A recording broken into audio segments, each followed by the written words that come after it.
हम लोग इससे पिछले क्लास में चैप्टर वाइज ही पढ़ रहे हैं and we are discussing the salient points of the chapter ताकि अंडरस्टैंडिंग लेवल क्लियर हो। तो line by line of the chapter is important. You have to read the books. हम हमेशा एक ही बात कहते हैं कि आपको बुक्स पढ़ना है, बुक्स रीडिंग। अगर आप बुक्स रीडिंग नहीं करते प्रॉपर वे में तो बहुत मुश्किल हो जाएगा यूपीएससी निकालना। एक ही बुक को बार बार पढ़ना है, बहुत ज़्यादा बुक नहीं है। मैं जो आपको किताब लिख के दूंगा या आपके टेलीग्राम चैनल में मैं भेज दूंगा बुक का, आप कहीं से भी प्रिंट निकाल सकते हो। तो वो बुक जो है आपको one book is enough for that topic, for that portion. Okay, जैसे कि हम अभी बात कर रहे हैं मेंस एग्जाम की बात करते हैं। हम तैयारी किसकी करते हैं राजनंदिनी? किसकी तैयारी करते हैं? मेंस की। हम तैयारी करते हैं मुख्य परीक्षा की। हम पीटी की तो तैयारी नहीं करते हैं। हम मेंस परीक्षा के दो पार्ट होते हैं, एक रिटन पार्ट होता है और एक इंटरव्यू पार्ट होता है। हम इन्हीं दोनों की तैयारी करते रहते हैं। इंटरव्यू मतलब पर्सनैलिटी, तो हम अपनी पर्सनैलिटी में ऑफिसर लाइक क्वालिटी डेवलप करते हैं ताकि ऑफिसर लाइक क्वालिटी की आप बात करो। When you discuss like an officer, people will give you command, respect. आप स्टूडेंट भी रहोगे but you will earn command क्योंकि you are having officer like quality. तो हम पर्सनैलिटी में ऑफिसर लाइक क्वालिटी की बात करेंगे, जो इंटरव्यू पोर्शन जिसको आप बोलते हैं नॉर्मल भाषा में, और रिटन एग्जाम की हम बात करते हैं। रिटन एग्जाम में हम ये मान के चलते हैं कि जो कंसेप्ट हम डिस्कस करें वो हम 25 वर्ड में भी एक्सप्लेन कर ले, 50 वर्ड में भी एक्सप्लेन कर ले, 100 वर्ड में भी एक्सप्लेन कर ले, 150 वर्ड में भी कर ले, 200 वर्ड्स में भी कर ले। मीन्स हम सेम कॉन्सेप्ट को 25 to 200 वर्ड्स में अगर हम एक्सप्लेन कर ले जाते हैं तो पीटी परीक्षा आपका निकल जाएगा। और पीटी परीक्षा हाफ लोड है। हाफ लोड समझ पीटी में क्या है भाई? आपको सीसेट तो एक बार मैं तैयार करवा दूंगा, कंप्रीहेंशन आपका मजबूत हो जाएगा। न्यूज़पेपर से ही कंप्रीहेंशन मजबूत होता है। तरीका है न्यूज़पेपर पढ़ने का कि 2 पेज बहुत इंपॉर्टेंट होता है। एक तो करंट अफेयर तो चलता रहता बाकी पेज में, बल्कि 2 पेज हमारा कंप्रीहेंशन के लिए जरूरी होता है। That is known as the editorial page. कौन सी बात कर रहे हैं? Editorial page. इस कलर में लिख देते हैं ताकि क्लियर हो जाए। एडिटोरियल पेज और दूसरा पेज हो जाता है opposite to editorial page, OPET. 2 page. Editorial page समझ रहे हैं ना? द हिंदू में एडिटोरियल पेज। एडिटोरियल पेज में 2 एडिटोरियल नॉर्मली आता है, एडिटर लिखते हैं, और उसके बगल में 2 कॉलम आते हैं, 2 राइटअप आते हैं जो कम से कम 1500 वर्ड के करीब करीब का होता है। हमारा काम है 1500 वर्ड का जो लिखा हुआ है उसको हम अब बंद कर दें न्यूज़पेपर। उससे अब हेल्प नहीं लेंगे। हमने पढ़ लिया, समझ लिया, अब इसको हम 1500 वर्ड को कम वर्ड में लिख लेंगे, 500 वर्ड में। बात समझ गए? क्या करना है? जो 1500 वर्ड्स में लिखा है, हमें नहीं बोल रहे हैं कि सभी लिखिए। हमें बोल रहे हैं कि इन पेज में यहाँ होता है एडिटोरियल पेज में 1 एडिटोरियल, 2 एडिटोरियल, 3 कॉलम, 4, और इसके अलावा अपोजिट एडिटोरियल में भी 2 होंगे। तो 6 में से कोई एक चुन लीजिए ना भाई, और डेली एक काम कर लीजिए। 1500 वर्ड्स को कितना घटा कर लाना है? 500 वर्ड्स में। ये अगर काम करने लगते हैं तो आपका इंटरव्यू वाला पोर्शन, पर्सनैलिटी टेस्ट, बड़ा आसानी से निकलने लगेगा क्योंकि आपकी कॉम्प्रिहेंसिबिलिटी बढ़ेगी। और आप 500 वर्ड्स में एक्सप्लेन कर रहे हो उसी कंसेप्ट को। इसका मतलब है कि 500 वर्ड्स लिखने में एग्जाम में कितना टाइम लगना चाहिए, ये भी हमें दिमाग लगाना होगा। आप 3 घंटा में 3000 वर्ड्स लिखते हो। कितना घंटा में? 3 आवर्स में कितना लिखते हो? 3000 वर्ड्स। मुख्य परीक्षा का रिक्वायरमेंट है ये, मिनिमम रिक्वायरमेंट में बोल रहा हूँ। लोग ज़्यादा भी लिखते, 4000 वर्ड भी लिखने वाले लोग हैं, लेकिन 3 आवर्स में 3000 वर्ड लिख देते हैं लोग, हमारे स्टूडेंट नॉर्मली। इतना से भी काम चलता है। तो आपको 3000 वर्ड्स इन 3 आवर्स, तो आपका 500 words 3 by 3000 into 500, half an hour, 30 minute, यही ना होगा। तो 30 मिनट में कितना लिखना है? 500 वर्ड्स। तो आपको पढ़ने में लगा आधा घंटा एक आर्टिकल, और आधा घंटा में 500 वर्ड्स लिख दो। अगर आपने लिखना शुरू कर दिया तो आप समझ लो कि आप IAS बन जाओगे, सही में बन जाओगे, कोई रोक नहीं पाएगा आपको। क्योंकि ये लैकिंग है आज के दिन में इंडिया में, हिंदुस्तान के बच्चों में ये लैकिंग है। IAS के एग्जाम लिखने वाले 5.5 लाख की भीड़ हो चाहे 10 लाख की भीड़ हो, 10 लाख लोग फॉर्म भरते हैं, 5.5 लाख लोग अपीयर हो जाते हैं। लेकिन उसमें हमको ऐसे बच्चे 2000 भी नहीं मिलते हैं। बात समझ गए? ये स्थिति है। 2000 बच्चे वैसे नहीं मिल पा रहे हैं जो 1500 वर्ड को पढ़ के आधा घंटा में, और आधा घंटा में 500 वर्ड में प्रेसी कर ले। ये आपको कर लेना है।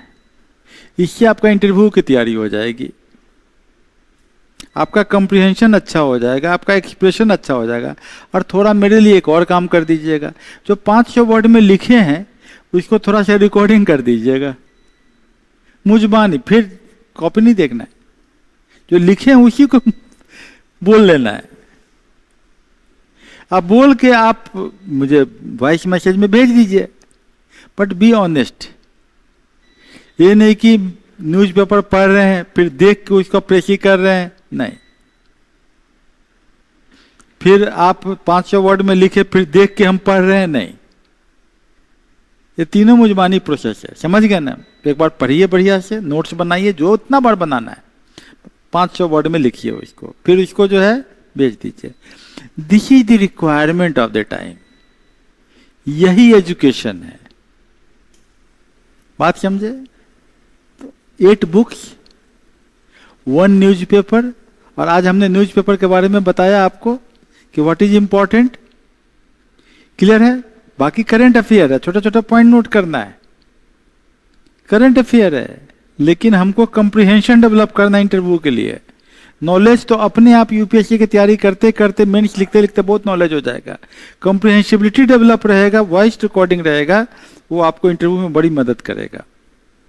वो जब क्वेश्चन पूछेंगे आप तुरंत उसको कंसाइज करोगे, पॉइंट बनाओगे, बोलोगे, इंटरव्यूअर नंबर देगा आपको। बात समझे कि नहीं? तो ये चीज आपको तो क्लियर है। आप अमृतांशु ना, अमृतांशु क्लियर हो गए, राजनंदी क्लियर हो कि हमें जो है book reading, previous year questions, chapter wise test,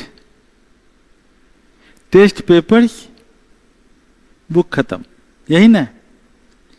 then revision, और जो कंसेप्ट हम बुक में पढ़ रहे हैं वो 25 वर्ड से लेकर 200 वर्ड में लिखने की कैपेसिटी होनी चाहिए, जो भी कंसेप्ट आप पढ़ रहे हो।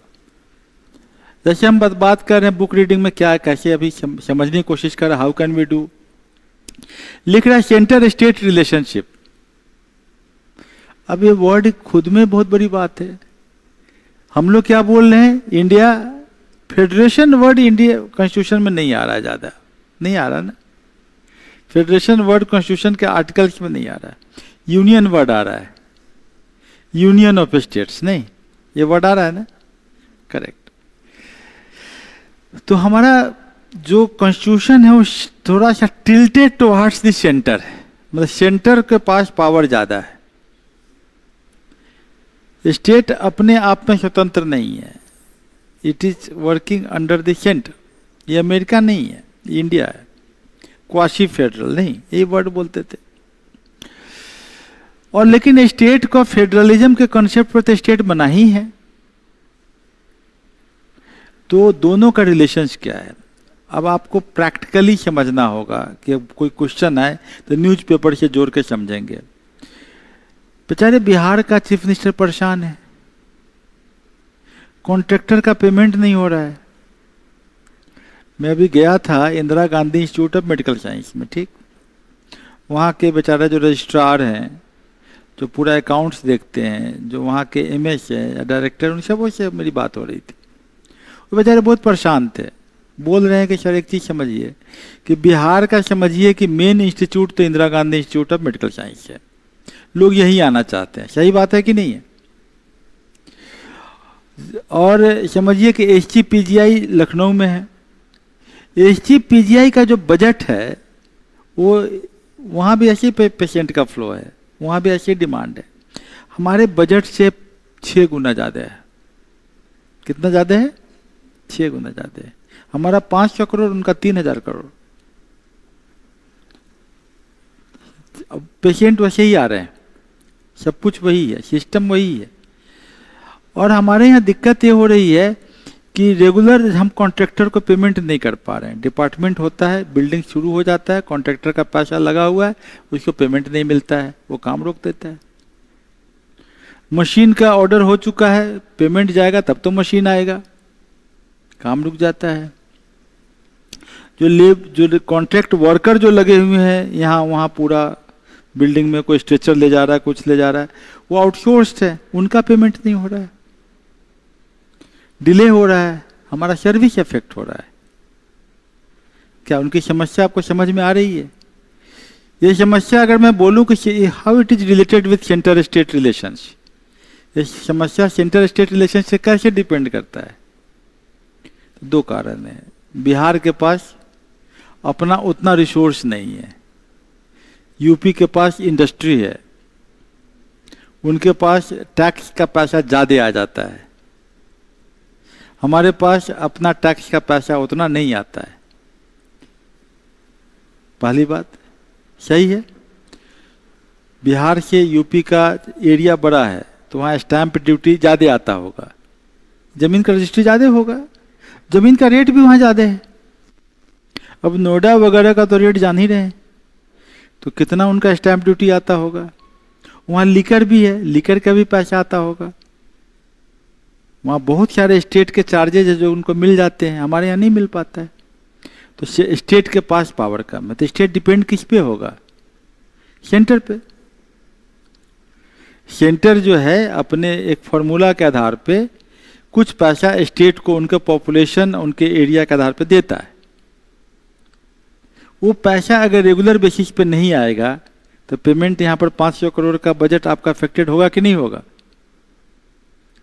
आपको हेल्थ मिनिस्टर बना दिया जाए और आपको बोला जाए भाई सभी हॉस्पिटल का ढंग से सिस्टम करो, और आपको पैसे नहीं आएंगे, ज़्यादा पैसा आपका सैलरी में चला जाएगा, सैलरी तो हर महीना देना है, तो बाकी जो डेवलपमेंट वर्क का पैसा नहीं आएगा तब कैसे चला लेंगे स्टेट को?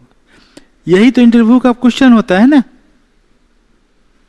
कि how centre state relation is affecting the administration, ये क्वेश्चन हो जाएगा। ये अंडरस्टैंडिंग अगर आपके पास नहीं है तो ये आंसर का जवाब दे पाओगे? तो you have to be trained under a seasoned bureaucrat जो इस चीजों को समझता है कि अब बजट ही नहीं तो हम कहां से काम कर पाएंगे। बिल्कुल रिलेशन पर डिपेंड करता है, सेंटर पैसा देगी तभी तो होगा। तो अब आपको कुछ समझ में आ रहा सेंटर स्टेट रिलेशनशिप क्या होता है, क्लियर है ना? तो यहां पर constitutional design and core division of powers, constitution में क्या डिजाइन है? Constitution design and core division of powers. Structural division, constitution of India divides all powers into legislative, executive and financial between centre and states. ये बात तो समझ में आ ही रही है, पहले भी हम बात किए हैं, आपको हमने डिस्कशन किया है ना कि what is this legislative. Legislative मतलब एमएलए साहब जिनको आप चुनते हैं सेंटर में, स्टेट में, एमपी साहब जिनको आप चुनते हैं पार्लियामेंट सेंटर के लिए, यही लोग में से तो कोई मिनिस्टर बनता है ना, तो they become the head of the executive. नहीं, यही तो एग्जीक्यूटिव के हेड हो जाते हैं ना, बिकॉज इट इज डेमोक्रेसी। और जो आप आईएएस की तैयारी कर रहे हैं तो आप एग्जीक्यूटिव हो गए। नहीं, आप इनके साथ जुड़ के ही कंधे से कंधे मिला के ही काम करोगे उनके, लेकिन अंडर में काम करोगे नहीं, because democracy, democratic head will be the boss. लोग मजाक भी उड़ाते हैं, कह रहे पढ़ा लिखा नहीं है, you are IAS officer, you are working under अनपढ़ आदमी, बेचारा जैसे बोलता वैसे करते हो। आप उसको अनपढ़ मत समझिएगा, भूल के भी मत समझिएगा। Is democratically elected person. अगर आप बहुत बड़े अच्छे IAS ऑफिसर है, जाइए जरा डेमोक्रेसी में एक चुनाव लड़के दिखा दीजिए, मुखिया का ही चुनाव लड़ लीजिए ना, दिखाइए कि how much emotional intelligence is required for contesting the election.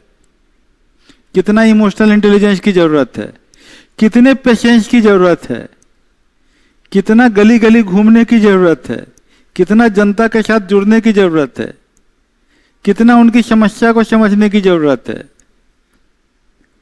तो don't demean those politicians, they are highly emotionally intelligent people. पढ़े हैं कि नहीं हमको नहीं मतलब, लेकिन उनका क्वालिटी है। They may be rustic in behaviour because they represent the people. जैसी जनता वैसा चुनते हैं, करेक्ट है ना, लेकिन वो जनता का ही तो राज है, रन बाय द पीपल। जैसे पब्लिक रहेगा वैसा ही तो नेता होगा। But they are emotionally intelligent. बड़ा स्ट्रिक्ट कंपटीशन से चुन के आ रहे हैं वो, नहीं, उनका ऑर्गेनाइजेशनल कैडर स्ट्रेंथ देखो, कोई ज्यादा सैलरी उलरी नहीं मिलता है पार्टी के स्ट्रक्चर में, है ना, जिला महामंत्री है, कुछ पैसा नहीं है नहीं, कुछ भी है, जिला का अध्यक्ष है, सचिव है, बना देते, महासचिव है, कोई पैसा नहीं है। But how much hard work they are doing without salary. Are you getting the point?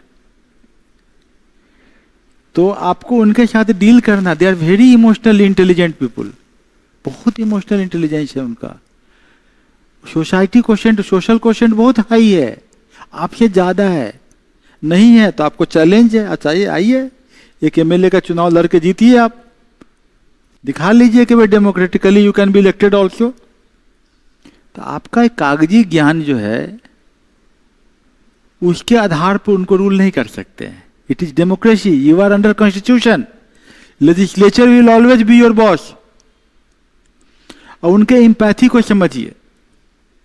बहुत बार बोलेंगे कि रूल नहीं है तो क्या हुआ, कुछ काम कीजिए DM साहब, करना तो पड़ेगा, नहीं कैसे कीजिए, जनता में हमको जाना है। आपको बैलेंस बनाना है, आप उसको डिमीन नहीं कर सकते हैं। You have to maintain the balance because he is answerable to the public. तो लेजिस्लेटिव एंड एग्जीक्यूटिव के बीच में आपके अंदर में अगर पान के दुकान वाला कुछ आइडियाज हैं, स्यूडो इंटेलेक्चुअल्स लोग जो आपको बोलते हैं, आज भी एक बड़े आदमी बोल रहे थे कि देखिए IAS है, इनके अंदर में काम कैसे करेगा। Let him be, he can be anybody, but he is democratically elected. Emotional quotient high है, and I have to maintain a bridge between his ideology and the rules book. Rule में जो है दोनों के बीच का ब्रिज बना के एक सही रास्ता चुनना है कि हम पब्लिक का कैसे बेनिफिट होगा। वाई, क्यों public? Because we are public servant, हम पब्लिक के नौकर हैं। उन्हीं के पैसे से मेरी सैलरी चलती है, मेरा घर चलता है, मुझे बंगला मिला है, मुझे गाड़ी मिली है, मुझे सिस्टम मिला, उन्हीं का पैसा है। तो I should be answerable to my मालिक। अपने मालिक के प्रति हमको वफादार होना पड़ेगा। Are you get? सही बात है कि नहीं? तो मैं आपको क्या कर रहा हूं, इंटरव्यू की तैयारी करवा रहा हूं। अब मैं पॉलिटी भी पढ़ा रहा हूं, है ना। फिनेंशियल तो अभी मैं एग्जांपल दे दिया, समझ में आ गया होगा आपको, एक IGMS का। तो स्ट्रक्चरल डिवीजन है सेंटर और स्टेट के बीच में। नहीं, आपसे पूछ देगा कि भाई स्टेट में गवर्नर की क्या जरूरत है। सही में गवर्नर तो लगता ही नहीं कोई जरूरत है कि नहीं। जब एवरीथिंग इज देयर, फेडरलिज्म है, तो गवर्नर को भेज कर आप स्टेट पर कंट्रोल क्यों करते हो? Because union of states is there. नहीं, हमारा यूनियन ऑफ स्टेट तो अपना रिप्रेजेंटेटिव भेज देता है वो। Judicial exception, there is no division of judicial power. Judiciary अलग है, जुडिशरी जो है लेजिस्लेटिव और एग्जीक्यूटिव से अलग है, वो रूल को इंटरप्रेट करता है। हमारे यहाँ इंटीग्रेटेड जुडिशियल सिस्टम है, मतलब कि जुडिशरी अलग है और इंटीग्रेटेड है। कोर्ट के ऊपर कोर्ट, कोर्ट के ऊपर कोर्ट, यही है, सुप्रीम कोर्ट तक जाता नहीं, सब आ जाते हैं। हाँ करेक्ट, सुप्रीम कोर्ट के अंदर में पूरा सिस्टम है। Very good Amritanshu, very good observation. यही ऑब्जर्वेशन, माइंड का अलर्टनेस रखना है। आईएएस मीन्स माइंड का अलर्टनेस। अगर आप अलर्ट माइंड नहीं रखोगे तो नहीं कर पाओगे। वो स्कूल के ज़माने में क्लास में ऊँघने वाले बच्चे जो हैं वो नहीं बनना है, आपको अलर्ट माइंड से सोचना है, पिक्चर इमेज बनाते रहना है। Very good. Core framework, centre state relation can be studied under 3 structural head. ये याद करना पड़ेगा। Legislative relation part 11, legislative relation किस में आएगा? पार्ट 11 ऑफ द कॉन्स्टिट्यूशन, लिख लीजिएगा, है ना, पार्ट 11, आर्टिकल 245 टू 255, ये आपको किताब में है लेकिन फिर भी highlight it. Administrative 256 to 263, part 11 ये भी है। और फिनेंशियल रिलेशंस अलग है, क्योंकि फिनांस जो है वही तो सब कुछ को चलाता है। अल्टीमेटली मामला पैसे पे ही टिक जाता है। सेंट्रल स्टेट रिलेशन तभी अच्छा होगा जब पैसा मिलेगा ऊपर से। मान लिया कि आप मुखिया बन गए और आपने कुछ काम करवा लिया, मतलब कि पोखरा खनवा दिया अपने लोगों का, अच्छा ही काम किया, नेचर का कंजर्वेशन ही तो किया। पोखरा खनवाया, तालाब, उसका बढ़िया से उसके चारों बगल आप पेड़ उड़ भी लगा दिए, बढ़िया तालाब बना हुआ है। अब आपकी पूंजी फंस गई है। प्रैक्टिकली यही होता है, प्रैक्टिकली मुखिया के साथ यही होता है कि पैसा तो पहले मिलता नहीं है। पैसा तो कहा क्या जाता है कि आप काम करवाइए, पैसा लोगों के अकाउंट में जाएगा, मतलब लेबर के अकाउंट में जाएगा। जितना मास्टर रोल साइन करेगा रोजगार सेवक, ग्राम सभा उसको साइन कर देगा कि हाँ भाई इतना लेबर लगा है, तो उतना लेबर के अकाउंट में जाएगा। मान लिया कुछ में ट्रैक्टर थोड़ा बहुत चलने का प्रोविजन होगा, 10% 15% पैसा का। मान लिया 2 लाख का काम करवाया आपने, तो 20,000 का कुछ कैरेज कर सकते हैं, तो आपने कैरेज करवा लिया, तो 20,000 कैरेज वाले के अकाउंट में जाएगा, आपके पास कुछ नहीं आएगा। यही मतलब होता है। लेकिन क्या है कि उसी में कुछ स्कोप लगाते हैं, झूठ मूठ का मास्टर रोल दिखाएंगे, कम लेबर में काम हो गया, ज़्यादा लेबर दिखाते, यही सब कुछ करते हैं। फिर लेबर से पैसा भी ले लिया। ये they must be doing all this things, that's why MNREGA बदनाम भी है। प्रैक्टिकल चीज़ जानिए, because you are from the village. आपसे ये भी पूछा जा सकता है एग्जाम में कि do know about MNREGA, how is it functioning. तो सीधा मत, एकदम अंदर तक घुस के समझिएगा, वही आंसर दीजिए कि मनरेगा में सर देखिए, मनरेगा का नाम बदल गया अभी, है ना, अभी न्यूज में आया, मनरेगा का नाम बदल गया। तो any how what I am telling कि अगर आपका पैसा नहीं आएगा सेंटर से, तो आप सीधा सेंटर से पैसा आता है। पैसा कहाँ से आता है? सीधा सेंटर से अकाउंट में आता है। ये नहीं कि स्टेट गवर्नमेंट डालती है। और सेंटर से पैसा आने में भी 3-3 महीना 4-4 महीना लेट लग रहा है, जबकि क्या है, राइट टू वर्क के अंदर में तुरंत पैसा डालना है, लेकिन नहीं डाल रही है। बेचारे सब लोग परेशान हैं, सबों ने काम करा के बैठे हुए हैं, पैसा आ ही नहीं रहा। मान ले कि मनरेगा के अंदर में कोई ग्राम सभा, मतलब मुखिया जी जिसको आप बोलते हैं, यूपी में सरपंच बोलते हैं, कहीं प्रधान बोलते हैं, तो उन्होंने स्कूल के अंदर में जो है खेल का मैदान को रिनोवेशन करवा दिया, बढ़िया से एकदम टर्फ उर्फ लगा हुआ के बढ़िया करवा दिया। प्रोविजन है 10 लाख रुपया का बजट बन गया। अब उनका पैसा कुछ तो लगा ही होगा, अब वो नहीं आ रहा है, तो अगला काम वो कहाँ से करेगा? उसका पैसा जब आ जाएगा तब तो अगला काम करेगा। तो दिस इज द पॉइंट। कहाँ से आना है पैसा? सेंटर से। ग्राम सभा में जो भी काम आप एग्जीक्यूशन का करवाते हो, सेंटर से पैसा आता तभी आप काम करवाओगे। पहले उधार में काम करवाना है, बाद में पैसा आता है। ईंट वाले से उधार में ईंट लो, गिट्टी वालों से उधार में गिट्टी लो, काम करवा, फिर पैसा आता है। It all depends. अगर मान ले सेंटर पैसा डालने में देरी कर रहा है।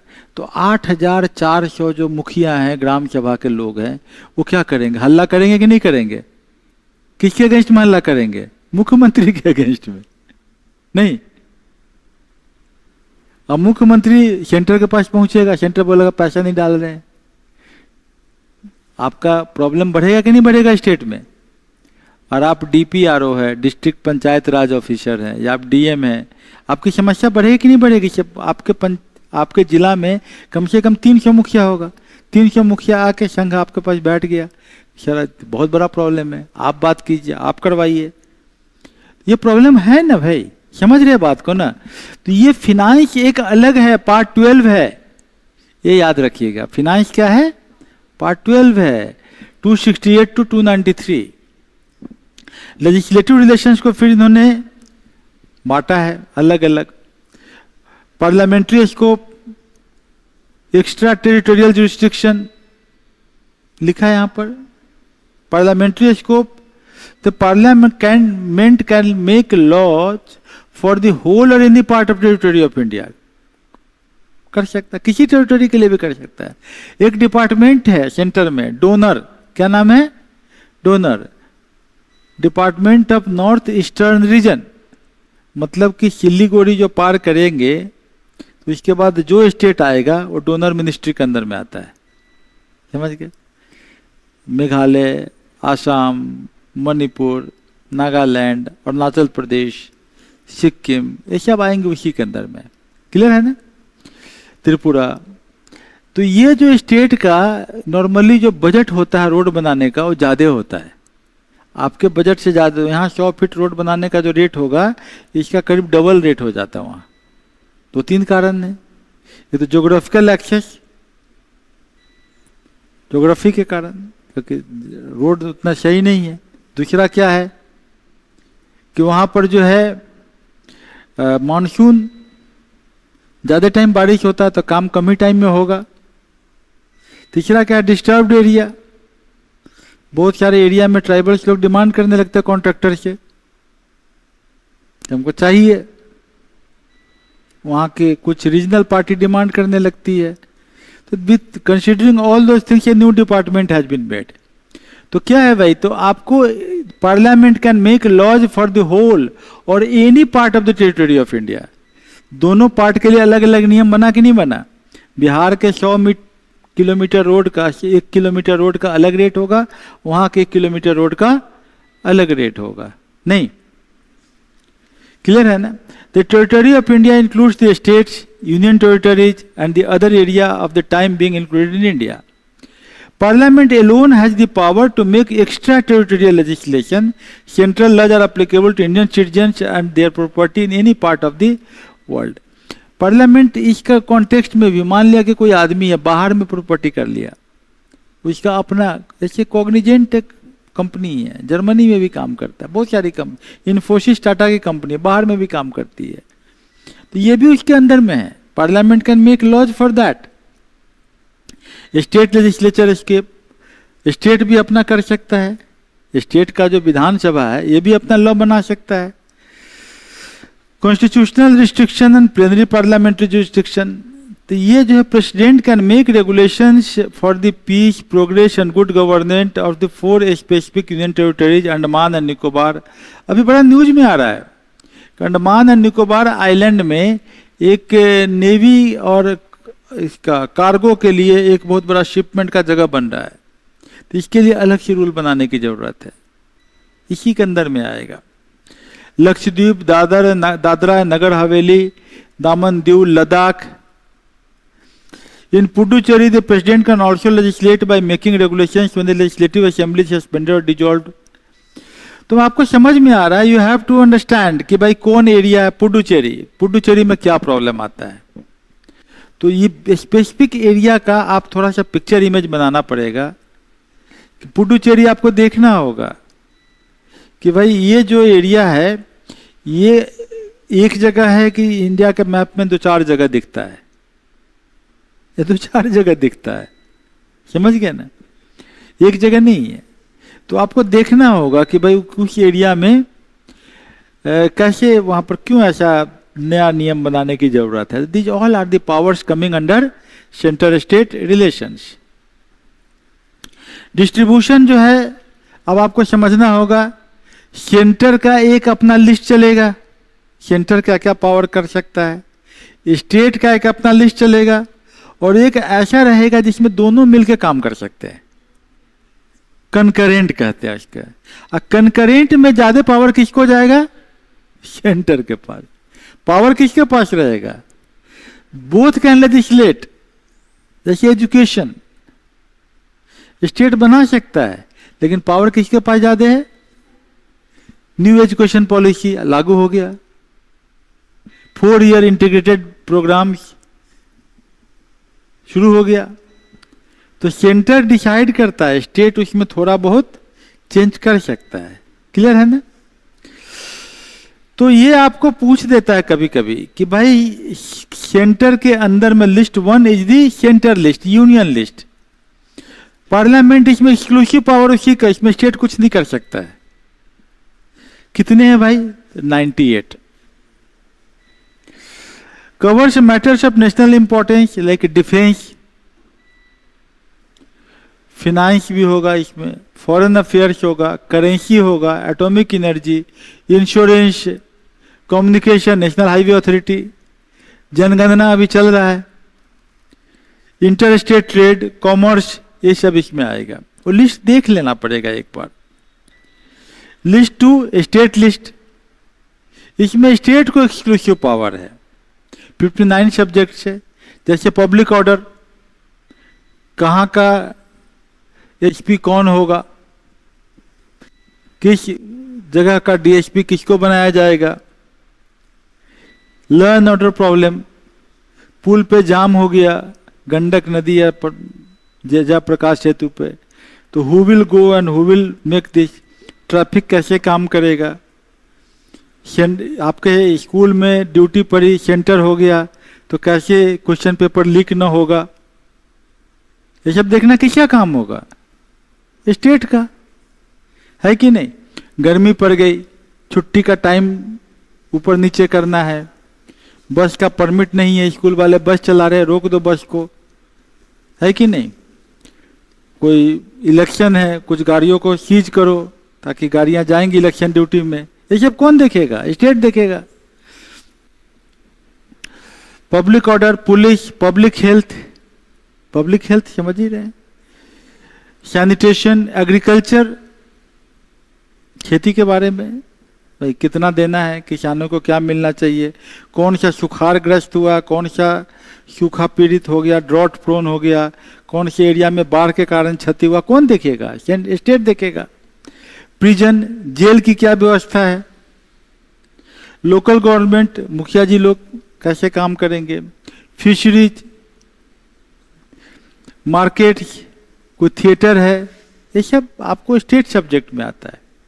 कंकरेंट लिस्ट में दोनों कर सकते हैं, तो सबसे ज्यादा किसके पास है पावर? सबसे ज्यादा लिस्ट किसका लंबा है? सेंटर का। उससे बहुत कम किसका है? स्टेट का। उससे भी कम, थोड़ा बहुत कम कंकरेंट है। ऐसे ही करके क्वेश्चन निकालता है, छोटे छोटे पॉइंट्स को लिख देगा वहां पर, ट्रू फॉल्स। यूपीएससी बिल्कुल ट्रू फॉल्स में खेल रहा है आजकल। यूपीएससी क्या खेल रहा है? ट्रू फॉल्स में खेल रहा है। बात समझे कि नहीं? जैसे लिख देगा fundamental rights is coming under part 4 of the constitution, नहीं, it is false statement, part 3 of the constitution, है कि नहीं? It covers from the article 11 to 34, wrong, 12 to 35, है कि नहीं? Fundamental right is taking the principle from the Denmark या from the Sweden, नहीं, from the USA. समझे ना? तो वो क्या करता है कि जानबूझ के एक लाइन इधर से उधर कर देगा, एक थोड़ा सा करेगा ताकि आप ट्रू फॉल्स में फंस जाओ। अगर आपने माइनॉरिटी नहीं पढ़ा है किताब को तो आपको फंसा देगा वो यूपीएससी। यही तो कर रहा है वो, ट्रू और फॉल्स छोटा सा इधर से उधर करता है। जरूरत इस चीज क्या, क्योंकि आज जब ब्यूरोक्रेसी में हो गए इतना सा के अंतर से ही पूरा का पूरा पॉलिसी बदल जाता है। नहीं, क्लियर है कि नहीं? थोड़ा सा, तो थोड़े से ही डिसीजन चेंज, तो आपको थोड़ा सा का माइन्यूट आपका ऑब्जर्वेशन कहाँ से करोगे? किताब से करोगे। तो कंकरेंट लिस्ट 52, जैसे कि अभी जो इंडियन पेनल कोड है उसको बदल दिया, भारतीय न्याय संहिता। स्टेट को लॉ एंड ऑर्डर देखना है, और भारतीय न्याय संहिता ये आपको civil procedure, marriage and divorce. Marriage and divorce में स्टेट भी रूल बनाता है, पता है कि नहीं, लेकिन सेंटर का रूल प्रिवेल करेगा, है ना। तभी तो तलाक बिद्दत का केस हुआ था, नहीं। ट्राइबल्स पे मैरिज का अलग अलग प्रोसीजर से, मैरिज बाय इलोपमेंट, भाग के शादी करना, बहुत सारे, मैरिज बाय प्रोबेशन कि लड़का को जाना पड़ता, लड़की के घर पे रहना पड़ता है, कुछ दिन तक लकड़ी उकड़ी काटेगा, खेत उत जोतेगा, उसके बाद लड़की के फादर पसंद करे कि नहीं लड़का ठीक है हमारा घर संभाल लेगा, तब जाके लड़का की शादी होती है, लड़का वहीं पर लड़की के घर में जाके वो बना रहता है। खासी ट्राइब, जंतिया ट्राइब में यही होता है, ज़्यादातर नॉर्थ ईस्ट में यही होता है कि पहले लड़का को जाके प्रूव करना पड़ता है कि हम जो है आपके घर में सास ससुर की सेवा कर सकते हैं, पत्नी का पूरा संभाल सकते हैं, तो वहाँ लड़कियाँ ही मेन गार्जियन है। तो उनका तो मैरिज का सिस्टम अलग होगा ना, मैरिज बाय प्रोबेशन है कि नहीं, मैरिज बाय इलोपमेंट। जैसे कि कुछ ट्राइब है मध्य प्रदेश का, वहाँ क्या होता है, मेला में जाएंगे और जिस लड़की को भगा के नहीं ले जाया गया तो उसके गांव वाले बोले कैसी लड़की को कोई भगाई कि नहीं ले गया ये लड़की की कोई क्वालिटी ही नहीं है, कोई ना कोई लड़का तो भगा के ले जाना चाहिए इसको, धूम क्रिया करते हैं उसको। तो वहाँ पर सिस्टम अलग है, वहाँ लड़की मेला में जाती है, इंतजार करती है कोई तो आएगा, अपने मैसेज से दिए रहती है कि भाई हमको भगा के वहाँ से ले जाना, नहीं तो हमको लौट के घर आएंगे तो क्या मुंह दिखाएंगे। This is very opposite to our custom, no, क्या समझ रहे हो ना। तो बेचारी लड़की परेशान रहती है, कभी कभी सहेली के घर चली जाती है, बोले कि आज नहीं हुआ कल भगाएगा मुझे कोई, है ना, वो लौट के नहीं आती है घर जल्दी। This is the custom, tribals में है। तो अलग अलग ट्राइब्स के अलग अलग कस्टम जो होंगे, तो अलग अलग मैरिज का रूल स्टेट बनाएगा कि नहीं बनाएगा, कि भाई इस मैरिज को भी हम मानते हैं कि सही मैरिज है कि नहीं। तो अलग अलग नियम बनाने पड़ेंगे। तो ये, लेकिन अल्टीमेट मैरिज का, डाइवोर्स का रूल एक सेंटर तो बनाएगा ही कि भाई अडल्ट मैरिज होना चाहिए, ये तो बनाएगा कि भाई ऐसे नहीं, आप इससे कम एज में शादी करेगा तो फिर जेल जाना पड़ेगा, है कि नहीं। तो समथिंग लाइक दैट। तो ये आपको देख लो, marriage and divorce, population control, सबका अलग अलग है। फैमिली प्लानिंग रूल बनाओगे, लेकिन ठीक है। इलेक्ट्रिसिटी, अभी सेंटर ने इलेक्ट्रिसिटी को, पावर को डिस्कॉम योजना में स्टेट को दे दिया, हालांकि सेंटर का रोल होता है इसमें ज़्यादा। Labour welfare, economic social planning, drugs का पॉलिसी चलता है, कौन सा ड्रग रिस्ट्रिक्टेड है, कौन ड्रग नहीं बेच सकते हैं, कौन ड्रग साइकोट्रॉपिक ड्रग हो जाएगा। Newspaper, books, printing press. तो ये आपको लिस्ट याद करना थोड़ा थोड़ा पड़ेगा, एक बार लिख लेना पड़ेगा मुजबानी, ताकि आपके दिमाग में आ जाए कि सेंटर स्टेट रिलेशंस में क्या है। 42nd अमेंडमेंट को माना जाता है मिनी कॉन्स्टिट्यूशन। इंदिरा गांधी की सरकार जब इमरजेंसी में आई तो 42nd अमेंडमेंट एक्ट लाई 1976 के आसपास, उसी में। तो उसने 5 सब्जेक्ट्स जो है ट्रांसफर कर दिया स्टेट से कंकरेंट लिस्ट में। Education, forest, weights and measures, protection of wild animals and birds, administration of justice. ये आपको क्वेश्चन पूछा गया है एक बार और एग्जाम में, सिंपली यही क्वेश्चन पूछ दिया, और ये क्वेश्चन में बड़े लोग चकमे खा गए, क्योंकि ये लाइन को उन्होंने ध्यान से पढ़ा नहीं था, है ना। तो आपकी किताब में वो सभी salient points previous year questions के बेस करते हुए या आने वाले क्वेश्चन को बेस करते हुए हाईलाइट किए गए हैं। हमने अनावश्यक चीज़ों को डाला ही नहीं, हम वही सब चीज़ डाले हैं जहाँ से कि आपको क्वेश्चंस का ज़्यादा फ्लो मिल जाएगा।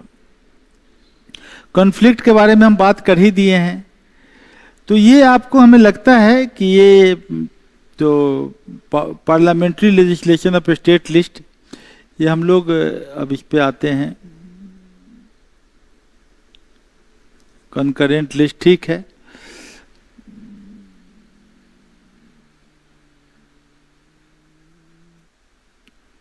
तो आई फील कि एक छोटा सा गैप लेते हैं, ठीक है ना।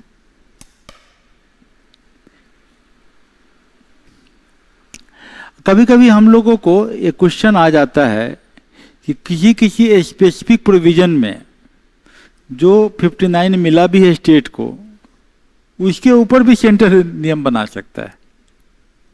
What ever the power we do have for the state, दिया है ना उसमें बहुत सारे स्टेट के पावर जो है, उसमें भी सेंटर चाहे तो नियम बना सकता है। मीन्स पूरा का पूरा शिफ्ट दिखता है towards the centre, towards Delhi, नहीं पावर वहीं दिखता है, क्योंकि आपको जो भी मिला है उसमें भी उनको पावर है। तो इन व्हाट कंडीशन, ये आपको जो पूछा जाता है कि the constitution empowers parliament to legislate on state list under which conditions. तो 5 एक्स्ट्रा ऑर्डिनरी कंडीशंस हैं, द 5। ये आपको यहाँ चार्ट में बताया गया है। पहला है कि राज्यसभा पासेज रिजोल्यूशन, सेंटर में 2 होते हैं, लोकसभा और राज्यसभा। राज्यसभा मतलब डायरेक्ट, मोस्टली इनडायरेक्टली इलेक्टेड, नहीं मोस्टली वही होते हैं। तो राज्यसभा पासेज रिजोल्यूशन, तो वो अंडर आर्टिकल 249 आता है, ठीक। During national emergency under article 250। जब कॉन्स्टिट्यूशन का आप आंसर लिखते हो तो आर्टिकल लिखना बड़ा जरूरी हो जाता है, खाली लैंग्वेज लिखने से नहीं होता। बहुत सारे स्टूडेंट को नंबर बहुत कम हो जाते हैं, मतलब 20% नंबर दिया जाता है, 10 नंबर में 2 नंबर थमा दिया। कारण है को आर्टिकल नहीं लिखते हैं, वो कीवर्ड लिखें और आर्टिकल लिख दें, तो एग्जामिनर उतने में ही फुल मार्क्स देने लगता है। उनको लगता है कि उसको टाइम की पॉजिटिव थी, कीवर्ड लिखा लेकिन आर्टिकल लिख दिया, वो आर्टिकल याद था इसको, समझे ना। तो ये बड़ा इंपॉर्टेंट लाइन हो जाता है। National emergency under article 250 centre can legislate on the state subject. उसके बाद when states makes a request, जब स्टेट खुद ही बोले, रिक्वेस्ट करा सेंटर को, साहब रूल बना दो, नियम बना दो, ऐसा होता है। स्टेट खुद बोलता है आप ही नियम बना दो। उसके बाद कोई इंटरनेशनल एग्रीमेंट हो, जैसे भारत नेपाल के बीच में एग्रीमेंट होगा, तो बिहार वाले बोलेंगे साहब बॉर्डर तो यूपी में भी है, वेस्ट बंगाल में भी है, सिक्किम में भी है, तो आप ही रूल बनाओ, इंटरनेशनल एग्रीमेंट है। जबकि नदी है कौन सा आपका, लाल बकैया नदी होगा, चाहे आपका कमला नदी होगा या कोसी नदी होगा या अधवारा समूह होगा, बागमती होगा। इन नदियों का ऊपर में कुछ बात करनी है वाटर डिस्ट्रीब्यूशन का, तो सेंटर को बीच में इंटरवीन करना होगा। बिहार गवर्नमेंट तो कर नहीं पाएगी, है ना।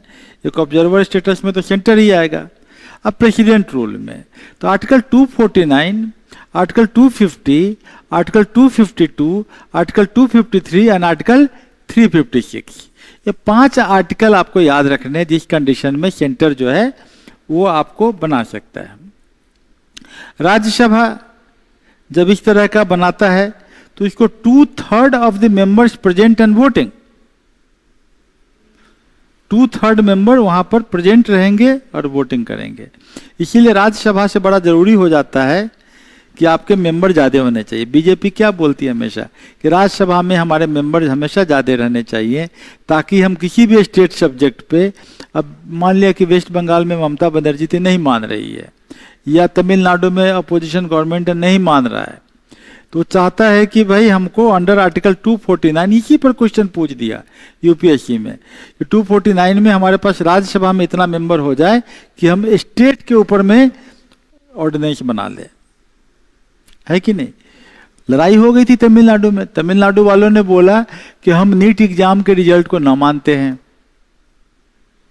नीट एग्जाम होता है ना मेडिकल के लिए, हमारा तमिलनाडु बोर्ड का जो रिजल्ट होगा उसी के आधार पर हम अपने मेडिकल कॉलेज में एडमिशन करवाएंगे। लिया एजुकेशन का राय होता है, उनका पावर है। तो क्या होगा, सेंटर उसमें इंटरवीन किया, राज्यसभा में बिल पास करवाया, बोला कि नहीं नीट मानना पड़ेगा। समझ गए ना, ऐसा होता है, नदियों के जल के बंटवारा को लेके होता है ऐसा। तो ये आपको 2/3 मेजोरिटी, ये 1 ईयर के लिए वैलिडिटी होता है।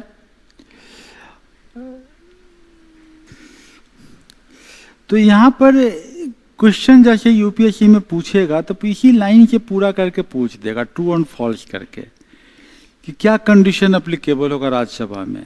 तो ये लाइन इंपॉर्टेंट बन जाता है, क्योंकि यूपीएससी छोटे छोटे लाइन के माइक्रो सर्जरी में चला जाता है, यूनिवर्सिटी एग्जाम में नहीं होता है।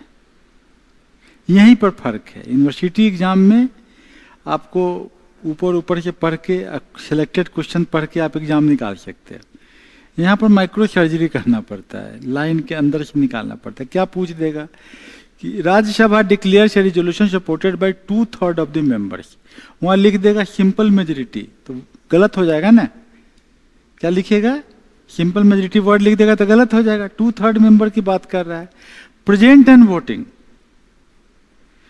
वहां लिख देगा 2/3 members of the whole Rajya Sabha. No, 2/3 members present and voting, उसमें से हाफ जो ज्यादा होगा, ठीक है ना। That is necessary in the national interest. Parliament can make laws on the state subject. Validity क्या है? इस तरह का resolution remains in force for 1 year. कितना दिन के लिए? 1 ईयर के लिए। वहां लिख देगा it will remain for ever, आपको फॉल्स हो जाएगा, फॉर 1 ईयर। तो words are very important, each and every line. यही यूपीएससी का गेम है, यही उनका प्लानिंग होता है। इसी तरीके से वो बच्चों को पकड़ लेते हैं कि ऑफिसर लाइक क्वालिटी उनमें है कि नहीं, क्योंकि एडमिनिस्ट्रेशन में छोटा सा इंफॉर्मेशन से आपका जो है बड़े बड़े डिसीजन बदल जाते हैं। जैसे अपने स्कूल की मान ली कोई बस पकड़ा गई, तो वेदर परमिट इज देयर और नॉट, रूल क्या बोलता है? परमिट अगर नहीं है, रोड पे चल रहा है, तो कितना फाइन लगेगा। एक छोटा सा रूल के क्लॉज से हम लोग आर्ग्यू कर सकते हैं कि इसमें ये है, because it is the limited route. तो परमिट हमारा लिमिटेड रूट के लिए अप्लीकेबल पार्टली होता है, समथिंग लाइक दैट। तो हम अपने को बचा सकते हैं। तो छोटा सा एक प्रोविजन जो रूल का होता है, उसी प्रोविजन के आधार पे बड़े बड़े डिसीजन बदल जाते हैं। बदलता है ना, एडमिनिस्ट्रेशन ऐसे ही चलता है, छोटे से प्रोविजन के आधार पे बड़े बड़े चीजें बदल जाती हैं। क्लियर है कि नहीं? तो ये आपके लिए जरूरी है, इसीलिए ट्रेनिंग दिलवाया जाता है पढ़ने का, कि ऐसा पढ़िए कि आपको पॉइंट वाइज क्लियर हो जाए। Can be renewed any number of times, कितनी बार भी हो सकता है, for 1 year at a time. The laws ceases to have an effect 6 months after the resolution ceases to power। मतलब 1 साल के बाद 6 महीना और लाइफ हो सकता है, 1.5 साल का लाइफ हो सकता है कि नहीं। नेशनल इमरजेंसी, फिर वही हमको लाइन वाइज पढ़ना होगा। Parliament acquires power to legislate on any state list matter with a proclamation of national emergency. National emergency word important है। What is national emergency? At the time of external aggression and war. हम लोग पहले भी पढ़े emergency provision में, या फिर बाद में पढ़ेंगे। 6 मंथ तक ये अप्लीकेबल रहेगा, इमरजेंसी खत्म होने के बाद भी। स्टेट मेक्स ए रिक्वेस्ट, जब 2 और मोर स्टेट्स रिक्वेस्ट कर रहा है, यूपी और बिहार मिलकर कर रहा है नेपाल के नदियों के बारे में, तो करना है, सेंटर ही तो करेगा, क्योंकि नदी तो दोनों जारी, घाघरा नदी है, बिहार में आके मिल जाती है, दोनों स्टेट की बातें हो जाएगी। तो ये जो है आपको ये सब चीज़ों को पॉइंट वाइज पढ़ना है। इंटरनेशनल एग्रीमेंट अगर कोई हो गया, उस कॉन्टेक्स्ट में यूनाइटेड नेशंस का प्रिविलेज कुछ है, जिनेवा कन्वेंशन है, ये सब हाईजैकिंग का रूल है। Trade related intellectual property rights है, किसी इंटेलेक्चुअल प्रॉपर्टी राइट ट्रेड से रिलेटेड है, इस बारे में तो आपको पार्लियामेंट इज एम्पावर्ड। चाहे वो बिहार के मखाना का कहानी हो, मखाना का 95% बिहार में ही होता है, लेकिन trade related intellectual property right पे अगर कुछ करना हो तो कौन करेगा?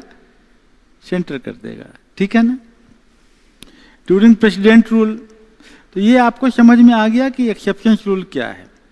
Centres control over state legislation, ये भी एक टॉपिक पूछा जा सकता है, सेंटर का क्या कंट्रोल है। तो constitution provides a mechanism for the central executive to control state legislation directly. Bill reservation, the governor can reserve certain types of bills. Governor का पावर हो जाता है, गवर्नर बहुत इंपॉर्टेंट हो जाता है। देखिएगा तो मुख्यमंत्री के आवास के आमने सामने गवर्नर का आवास होता है। मुख्यमंत्री को बार बार जाके सैल्यूट मारना पड़ता है गवर्नर के पास, है ना, एकदम आमने सामने। आया तो सर कटसी कॉल आ रहे थे, बुके उके लेके पहुँचे गवर्नर के पास। गवर्नर साहब हाँ कहिए, आइए आइए बैठिए, क्या हाल चाल है ना। ये सब थोड़ा प्रोटोकॉल मेंटेन करना पड़ता है। अगर गवर्नर के साथ चीफ मिनिस्टर का रिलेशन अच्छा न रहा, जैसे ममता बनर्जी के टाइम में ऐसा हुआ था बंगाल में, बहुत प्रॉब्लम हुआ उनको बहुत जगहों पर। यूनिवर्सिटी के रेगुलेशंस में तो बहुत ही दिक्कत होने लगी, क्योंकि वाइस चांसलर के ऊपर में चांसलर कौन है? गवर्नर है। प्रोफेसर का अपॉइंटमेंट कौन करेगा? गवर्नर करेगा। समझ रहे हैं ना। तो इसीलिए ना बोलते डबल इंजन की सरकार है कि हमारे गवर्नर भी हमारे, मुख्यमंत्री भी हमारे, तो हमारा काम ज़्यादा आसान हो जाएगा, बोला जाता है ना सामान्य भाषा में। तो ये गवर्नर जो है can reserve certain types of bills passed by the state legislature. मुख्यमंत्री साहब पास भी करवा दिए, गवर्नर बोलेगा रखते हैं पॉकेट में। पॉकेट बहुत लंबा है गवर्नर का, प्रेसिडेंट से भी लंबा पॉकेट है उसका। और पॉकेट के अंदर में कहाँ घुस गया वो बिल पता नहीं लग रहा है। अब आप बोलते रहिए, गवर्नर बोलेंगे रिजर्व रखेंगे, कर देंगे। आप क्यों परेशान हो रहे मुख्यमंत्री जी, हम आप ही के लिए कर रहे हैं। कुछ न कुछ करेंगे और रखे रहेगा, वो बात ही नहीं करेगा, साइन ही नहीं करेगा। बोलेगा कि हम इसको भेज रहे हैं प्रेसिडेंट के लिए, और कब भेजेंगे डेट ही नहीं बता रहे हैं। तो the president enjoys an absolute veto over them. इसके ऊपर में प्रेसिडेंट का पूरा वीटो होता है गवर्नर का रिजर्वेशन राइट पर। मतलब सेंटर का पूरा पावर हो गया, गवर्नर भी सेंटर का, अब प्रेसिडेंट वहाँ पर है, वो भी कैबिनेट के अप्रूवल से काम करेगा। तो समझ रहे स्टेट का पावर आपको दिख रहा है ना कि कितना कम है। Prior sanction required bills imposing restrictions on freedom of trade. कोई ट्रेड का फ्रीडम आपको करना है, तंबाकू उपजाना है, तंबाकू को ले जाके लखनऊ में बेचना है। इस कंडीशंस में जो है कॉमर्स इंटरकोर्स जो भी है उसमें जो only with the previous action of the president, इस तरह में आपको पहले से सैंक्शन लेना पड़ेगा। Financial bills and emergencies, centre can direct state to reserve money bills और फिनांस बिल्स के एंड अदर फिनांस बिल्स कि आप रोक के रखिए भाई, कंडीशन अभी ख़राब है, सेंटर का फंड नहीं है, आप बिल को भी रोकिए, अभी हम बिल मत भेजिए, हम आपको पैसा नहीं दे पाएंगे अभी। तो what you are finding it, आपसे क्वेश्चन पूछा जाए how will you say that the total power is tilted towards the centre, तो सब याद रहेगा तब ना। क्या क्रिटिकली एग्जामिन द स्टेटमेंट कि though federal concept is there but state takes all the power from the state, centre can take all the power from the states. Critically examine, अब examine करने में सब तो आर्टिकल लिखना होगा ना, एकदम मैथ की तरह नंबर आता है। अगर आपको सब आर्टिकल याद है और लैंग्वेज का फ्लो और कीवर्ड्स आपको याद रहेगा तो समझिए जैसे मैथ में नंबर नहीं आता है वैसे नंबर यूपीएससी देता है। नहीं तो कितना नंबर देता है, 10 नंबर के क्वेश्चन में 1 नंबर थमाएगा, 0.75, 0.5, 0.25। यूनिवर्सिटी नहीं है कि आपको 5, 6, 7 में गेम खेलता है, नहीं, वहाँ 9 भी कर सकता है और 0.25 भी दे सकता है। बात समझे ना। और उतने ही में पूरा एग्जाम निकल कर करियर बन गया, चौपट हो गया, बिल्कुल उतना ही में अंतर है। इसलिए always I am telling my dear student कि रीड द बुक्स, बार बार उसी किताब को पढ़ो ताकि पेज बाय पेज याद हो जाए, दिमाग में बैठ जाए, वही चीज़ को रिप्रेजेंट कर दे। बार बार बुक बदलने से दिक्कत हो जाती है, नहीं हो जाती है बार बार बुक। और फिर आपको इसको क्वेश्चन लिख के प्रैक्टिस कर लो, मॉक टेस्ट दे कर प्रैक्टिस कर लो। एडमिनिस्ट्रेटिव रिलेशंस, वो तो मैंने आपके बात किया ही था कि general formula executive power is coextensive with the legislative powers. तो एग्जीक्यूटिव लेजिस्लेटिव का रिलेशन तो हम बता ही रहे थे आपको। सेंटर का डोमेन, स्टेट का domain, concurrent list, mutual obligations, ये आपको यहाँ पर प्रेसिडेंट रूल के कंडीशन में क्या होगा। Centre directions to the states, centre direct करता है स्टेट का। Mutual delegation and functions, cooperation की बात कर रहे हैं कि आपको किस तरह का cooperation inter state coordination mechanism में किया जाता है। यहाँ रिवर की बात जो हम पहले कर रहे थे वाटर डिस्प्यूट का, ये हमेशा ये बात होता है ना। हम लोग inter state council article 263 president can establish inter state council to investigate and discuss subjects of common interest. Such a council was formally set up in 1990. अब मान लिया कि राम जन्मभूमि आपको बना यूपी में और सीता जन्मभूमि बन रहा है पुनौरा में, अब दोनों के बीच में कैसे कोऑर्डिनेशन किया जाएगा, तो ये सब के लिए आपको कुछ बात की जा सकती है। रिवर वाटर डिस्प्यूट में तो हो ही सकता है। Full faith and credit clause. Full faith and credit is to be given throughout India to public acts, records and judicial proceedings of the center in every state. किसी भी state का जो है जो जुडिशरी है उसके ऊपर पूरा फेथ रखना होगा, because it integrated judiciary. Inter state trade discussion किए ही थे। सेंट्रल स्टेट रिलेशंस में एक बहुत इंपॉर्टेंट पार्ट है all India service. All India service 3 है मेनली, वही 3 ही है ही, Indian administrative service, Indian police service और इंडियन फॉरेस्ट सर्विस। ये तीनों यूपीएससी के थ्रू होता है। फॉरेस्ट सर्विस में साइंस सब्जेक्ट लेने पड़ते हैं, 2 साइंस सब्जेक्ट ऑप्शनल रखना पड़ता है, लेकिन पीटी तीनों का एक ही होता है। पीटी में जब फॉरेस्ट में चूंकि कम सीट रहता है तो नंबर ज़्यादा बढ़ा कर रखना पड़ता है, तब जाके आप बैठ पाते हैं। Forest Service was created by the third All India Service Rule, All India Service under the 1966 Article 312। ये याद रखिएगा कि फॉरेस्ट सर्विस कब जोड़ा गया, आर्टिकल 312 में। कभी कभी ये भी पूछ सकता है। The office of controller jointly by the centre state, the control rest with the centre which immediately supervise control rest with the state government. तो कंट्रोल स्प्लिट होता है, लेकिन बी आर अम्बेडकर जस्टिफाइज की all India service by noting that they maintain A high standard of uniform administration. Normally IAS और IPS से माना जाता है कि जहाँ कहीं भी काम करेंगे बहुत इम्पार्शलिटी के से काम करेंगे, अच्छे से काम करेंगे, हाई स्टैंडर्ड मेंटेन करेंगे, एथिकल नॉर्म्स मेंटेन करेंगे। करते नहीं करते हो तो बाद में आप देख ही लेते हैं ना, लेकिन नॉर्मली माना जाता है। That's why they got very fast track promotion. Public service commission, state public service commission से BPSC appointed by the governor of the state. Joint state public service commission, कुछ 2 स्टेट मिलाकर ज्वाइंट पब्लिक सर्विस कमीशन होता है, जैसे north east में। तो UPSC assistance, union public service commission can serve the needs of the state. कभी कभी union public service commission भी जो है स्टेट पब्लिक सर्विस कमीशन को असिस्टेंस प्रोवाइड करता है। तो इंटीग्रेटेड जुडिशियल सिस्टम है, ये हम बात किए ही हैं। तो under the centre state relations में हम लोग इन सभी पॉइंट को देख रहे हैं कि national emergency, president rule, financial emergency, बात हम लोग कर ही चुके हैं। Extra constitutional devices centre state relations में हम लोग पढ़ रहे हैं। जैसे कि नीति आयोग है, नीति आयोग पहले प्लानिंग कमीशन होता था, ये फॉर्मूला बनाता है कि सेंटर और स्टेट में कैसे डिस्ट्रीब्यूशन ऑफ फंड करेंगे। नेशनल इंटीग्रेशन काउंसिल है, इसकी मीटिंग जब होती है तो चीफ मिनिस्टर को लाजमी है कि दिल्ली जाना पड़ता है और जाके अपने स्टेट के पोजीशन को बताना पड़ता है। चीफ मिनिस्टर अकेले तो जाएंगे नहीं, उनके साथ कौन जाएगा, तो चीफ सेक्रेटरी भी जाएगा, आईएएस भी जाएगा, 1-2 और आईएएस लोग जाएंगे। वो लोग वहाँ पर प्रेजेंट करते हैं, चीफ मिनिस्टर सुनते हैं, फिर बोलते हैं कि सर देखिए बड़ा ज़रूरी वाला बात है, ये तो करवाइए दीजिएगा, है कि नहीं।